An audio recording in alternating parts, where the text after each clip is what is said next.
नमस्कार। आज हम 28वें श्लोक का उत्तरार्ध और 29वें श्लोक का अर्थ जानने जा रहे हैं।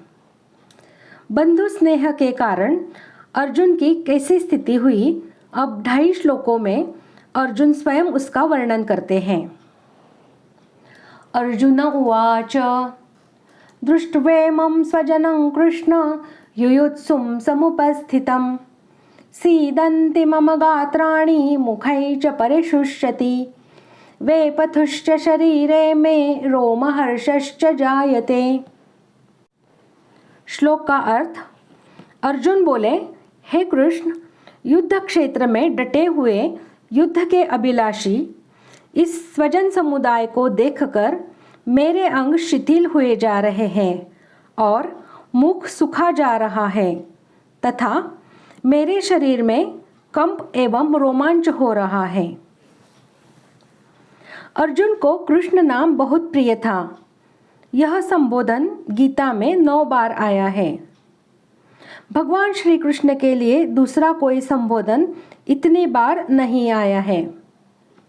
ऐसे ही भगवान को अर्जुन का पार्थ नाम बहुत प्यारा था, इसलिए भगवान और अर्जुन आपस की बोलचाल में ये नाम लिया करते थे।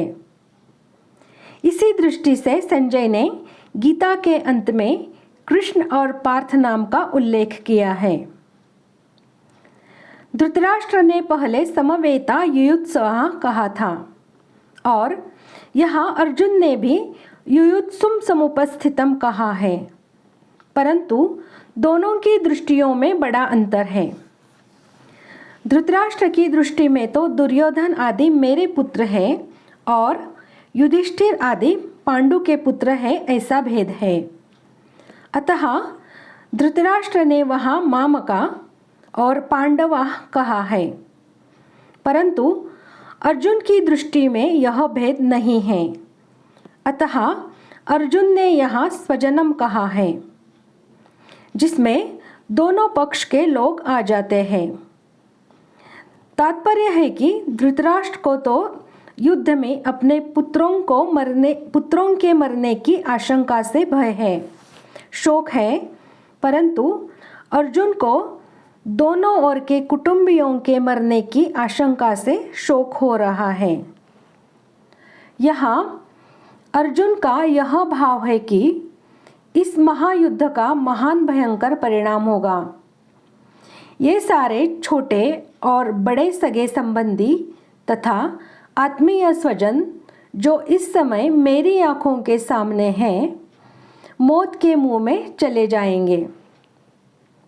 किसी भी तरफ का कोई भी मरे, पर वह है तो हमारा ही कुटुंबी। अर्जुन के मन में युद्ध के भावी परिणाम को लेकर चिंता हो रही है, दुख हो रहा है। उस चिंता दुख का असर अर्जुन के सारे शरीर पर पड़ रहा है। उसी असर को अर्जुन स्पष्ट शब्दों में कह रहे हैं कि मेरे शरीर का हाथ, पैर, मुख आदि एक एक अंग शिथिल हो रहा है, मुख सूखता जा रहा है, जिससे बोलना भी कठिन हो रहा है। मेरे हृदय में इतना भयंकर दाह और भय उत्पन्न हो गया है कि जिसके कारण मेरे शरीर की ऐसी दुरावस्था हो रही है। सारा शरीर थर-थर कांप रहा है। शरीर के सभी रोंगटे खड़े हो रहे हैं, अर्थात सारा शरीर रोमांचित हो रहा है। शरीर 2 तरह से कंपन कर सकता है और कंपन भी 2 तरह से शरीर में खड़ा हो सकता है।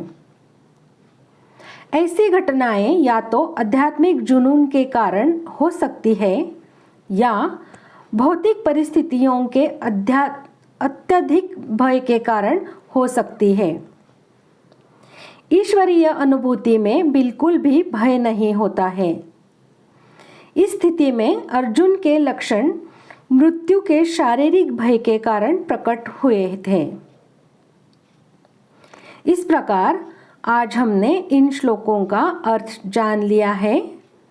अगले भाग में जानते हैं श्लोक 30 का अर्थ। धन्यवाद।